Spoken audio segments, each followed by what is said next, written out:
All right, well, hello, I'm David Holmes on behalf of homely.com.au. And today's guest in the COVID-19 or surviving COVID-19 is Lee Ma. Lee is the Managing Director, CEO of Urban Property in Melbourne. She has 30 years residential experience. She is currently an REIV board member and speaks to us today from Collingwood. Hey, Lee, welcome. Thank you so much for giving us a few moments of your time today. Great to hear from you, David. Lee, tell us a little bit about what you're seeing at the moment. I know you're very passionate. We've just had a bit of a chat outside of the interview here, but you're very passionate about what you do, and you're also a very passionate advocate for your landlords and also for your tenants. But tell us a bit about your business and what you're seeing at the moment. Okay, well, a little bit about the business. We have a rather large rental portfolios with the majority of our properties sitting in the apartment space in Melbourne CBD. We've got some very frightened tenants, and we also have some very anxious landlords. And I think what's happening in the press currently is a very one-sided representation.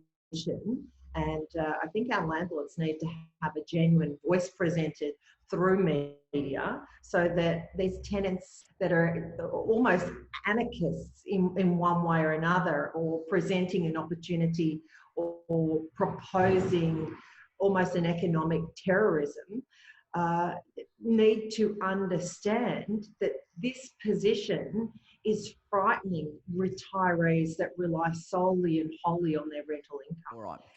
Lee, you spoke about tenants being frightened. Can you just sort of elaborate a little bit, just articulate what it is they're frightened about day to day? Have you maybe got an instance in the last week that you might have spoken to one of these tenants that you could share about? Sure. We've got tenants that are particularly frightened because they're employed casually.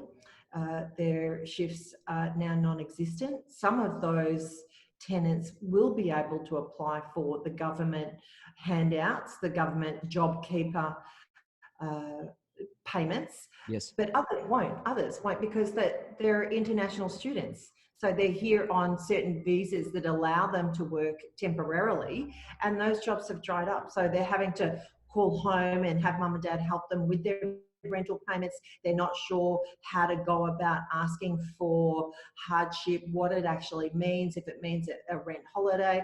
But we're handling it well here at my office, but I don't know that everyone is as empathetic towards their tenants as perhaps we are. We've got a lot of young people here from all over the world that are away from family and friends and the support of mum and dad.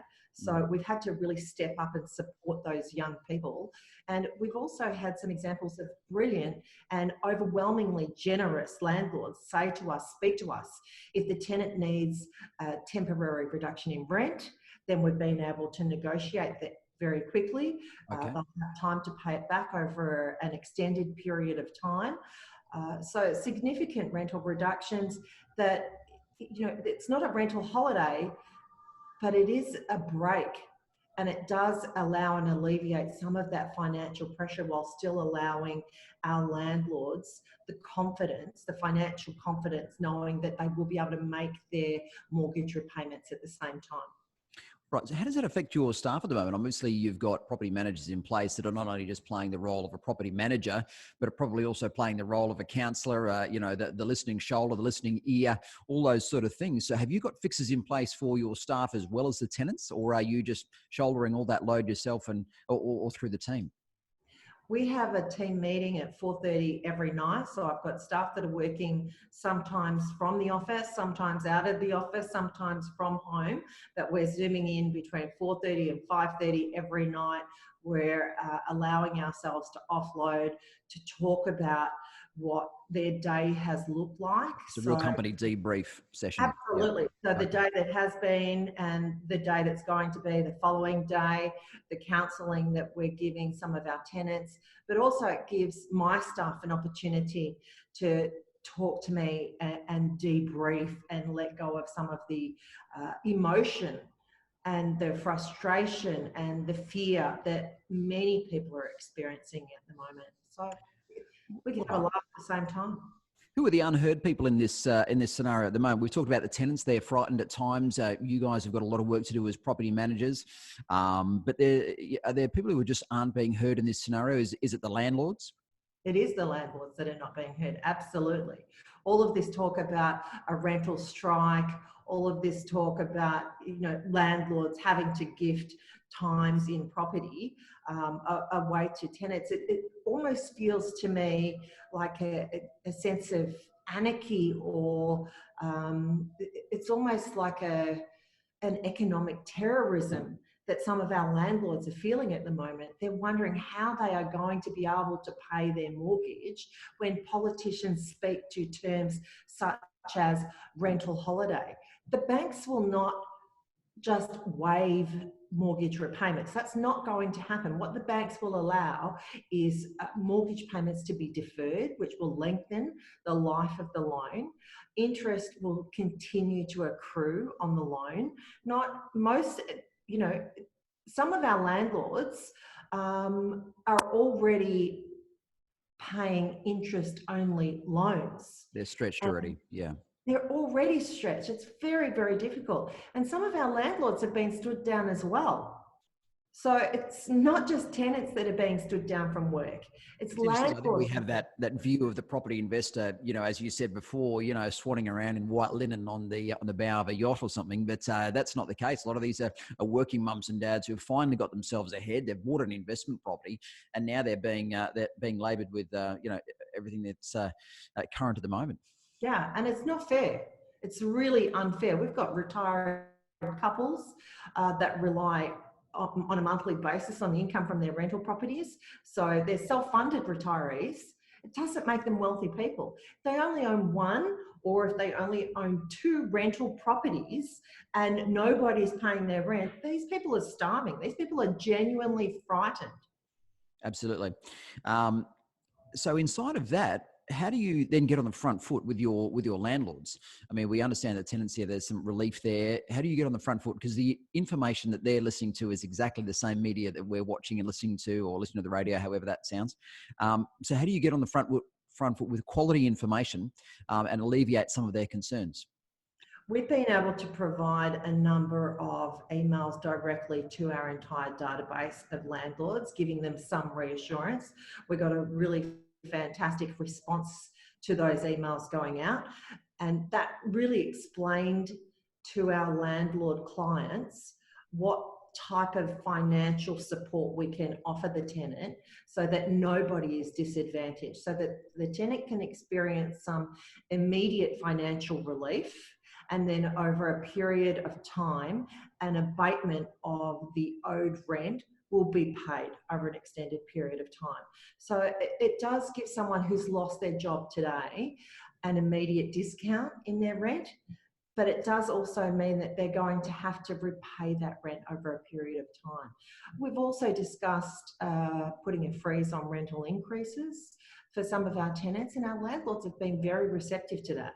Right. So we don't have a landlord at the moment that has said, absolutely, move forward with a rental increase.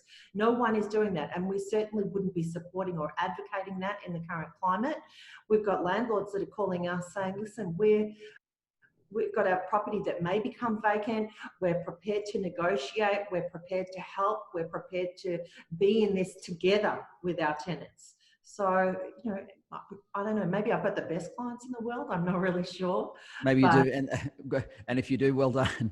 How does this look in 6 or 9 months' time? So we progressed from where we are to social distancing being reduced, regulations changing dramatically. People are now having to pay their rent again. So we're back in that situation, back in the positive, I suppose, or heading back to black. What's the attitude of the landlords? Is it going to be, do you think, at the time where people are going to want to catch up and increase the rent further than what they may have in the past in order to sort of make some lost ground up?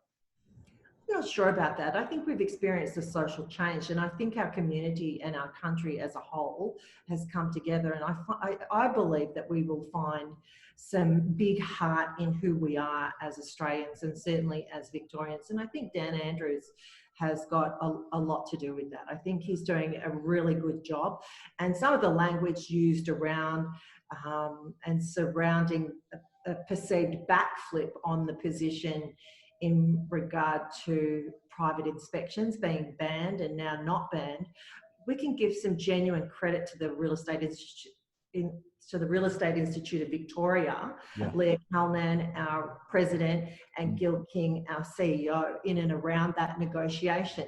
I don't see it as a backflip. I personally perceive that as a reconsideration after speaking to and consulting with industry leaders. So I think Dan Andrews is open to discussing, and I think his ministers are too, and I think they've done the right thing. So I think in 12, 9, 10 months, I think Australians will remain the same or somewhat changed. I think we're coming together through this. Okay, good. It's excellent that the REIV have been able to have a voice, and those conversations were very crucial. You spoke about Big Heart, and I think that's a neat segue into our Homely question for you. How important is Homely to you, low-cost portal at this time? I love Homely. I love the staff at Homely. I understand that there's been not one stand down within that organisation. So once again, we're talking about a big heart. I love that. I actually love the platform as well. I like the functionality of it. I think it works very well if you're a buyer looking for a property. I think it gives you some good insight into the suburbs in and around. And I think it's been built specifically for buyer interaction. The fact that it offers a low-cost competitive product into this space is brilliant, absolutely brilliant. And we need this competition from the likes of a company like Homely to compete with some of those, Murdoch-owned industries. And, we're a little bit sick of the overpriced advertising that's been forced down our throats for many years. So Homely's been a blessing. Oh, that's awesome. Lee, thank you so much. We'll let you go and do the good work on behalf of the tenants and landlords that you're working with now. And thank you also for the great work that you're doing through the REIV and for giving us a few minutes today. We really appreciate it. And guys, make sure you hit the subscribe button down below. Thanks, Lee. Thanks, David.